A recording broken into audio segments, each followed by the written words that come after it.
Goblins की कैद में थे, लेकिन उनके साथ बिल्बो बैगिंस नहीं था। दरअसल जब गॉब्लिन्स ने उन सब पर हमला किया था, उसी अफरा तफरी में बिल्बो नीचे अंधेरी खाई में गिर पड़ा। वो इतनी गहराई में जा गिरा जहां रोशनी का नामो निशान नहीं था, एक ऐसी जगह जिसे अंडरवर्ल्ड कहा जाता है। वहीं उसके साथ एक गॉब्लिन भी नीचे गिरता है। दोनों बेहोश पड़े होते हैं। तभी अंधेरे में एक डरावना, पतला, चमकती आंखों वाला जीव आता है, गोलम। गोलम यहाँ अंधेरे झीलों के बीच रहता है, मछलियां और गॉब्लिन्स खाकर जिंदा रहता है। उसके पास एक रहस्यमयी अंगूठी है, वो अंगूठी जिसमें अपार ताकत छिपी है। जब वो बेहोश गॉब्लिन को देखता है तो उसे घसीट कर ले जाने लगता है, लेकिन तभी गॉब्लिन होश में आ जाता है। गोलम गुस्से में एक पत्थर उठाता है और उस पर हमला कर देता है, और उसी झगड़े के दौरान वो अंगूठी, उसकी सबसे कीमती चीज, उसके जेब से गिर जाती है। दूर कोने में छिपा बिल्बो ये सब देख रहा होता है। वो धीरे से आगे बढ़ता है और वो अंगूठी उठाकर अपनी जेब में रख लेता है। उसे पता नहीं था कि उसने अभी अभी पूरी दुनिया की किस्मत अपने हाथों में ले ली है। लेकिन अब बिल्बो के सामने नई मुसीबत थी। इस अंधेरी जगह से निकलने का रास्ता उसे मालूम नहीं था। तभी सामने से वही डरावना गोलम आता है। उसकी आंखों में खून उतर आया था। वो बिल्बो को देखकर गुर्राता है और कहता है, माय प्रेशियस, तू यहाँ क्या कर रहा है? वो बिल्बो को मार डालना चाहता है, लेकिन बिल्बो हिम्मत दिखाता है और कहता है, ठहरो, चलो एक खेल खेलते हैं। अगर मैं तुम्हारे सारे पहेलियों के सही जवाब दे दूं और तुम मेरी पहेली न सुलझा सको तो तुम मुझे बाहर का रास्ता दिखाओगे।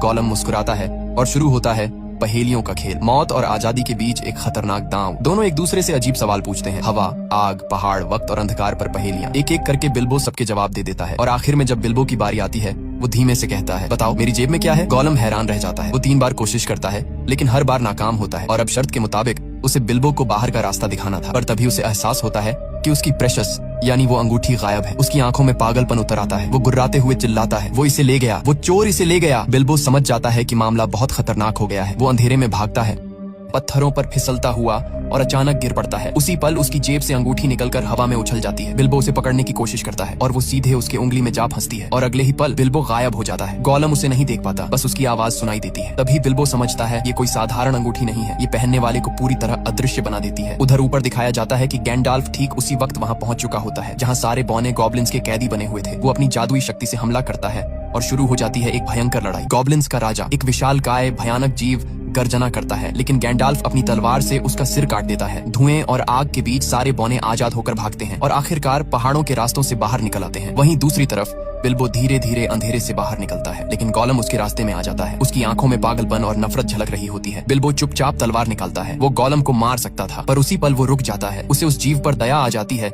जो अपनी लालच और तन्हाई में खुद ही कैद हो गया था। बिल्बो उसे मारे बिना उसके ऊपर से छलांग लगाता है और भाग निकलता है। गोलम उसकी चीखती आवाज के साथ गुफा में गूंज उठता है, वो चोर, उसने मेरी प्रेशियस चुरा ली। और उसी पल से गोलम के दिल में जल उठती है बिल्बो के लिए नफरत की आग। बाहर निकलने पर बिल्बो की मुलाकात थोरिन और बाकी बौनों से होती है। सब उसे देखकर हैरान रह जाते हैं, वो कैसे बच निकला। लेकिन उनकी राहत ज्यादा देर नहीं टिकती, क्योंकि तभी अचानक आसमान से आवाजें आने लगती हैं। एज़ोग और उसकी ऑर्क्स की फौज वहां पहुंच चुकी होती है। वो विशाल